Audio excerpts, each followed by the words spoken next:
Mani yuzim quruq, o'shaning uchun uguri chiqmaydi. Zato yuzing to'la ajin va makiyaj qilganingda har xil yorug'chalar paydo bo'ladimi? Amaniki bo'lsa yog'li, o'zi tabiiy namlangan. Albatta. Makiyaj qilgandan keyin yarim soatdan keyin yig'ilib qolishi va burningni atrofida sho'ralashi borligini ham esingdan chiqmasin. Unda nima qilish kerak? Namlantirish kerak.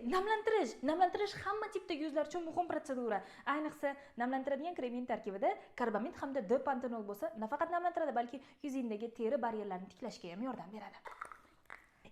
Stop. Krem nafaqat tarkibi, balki gigiyena qoidalariga mos bo'lishi hamda estetik tubiki ham bo'lishi kerak. Yopishqoq emas, surilishi tekis, teriga tez so'riladi.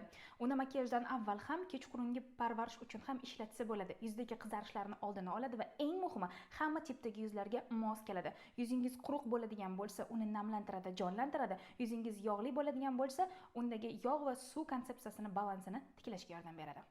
Xo'sh, o'sha nima krem?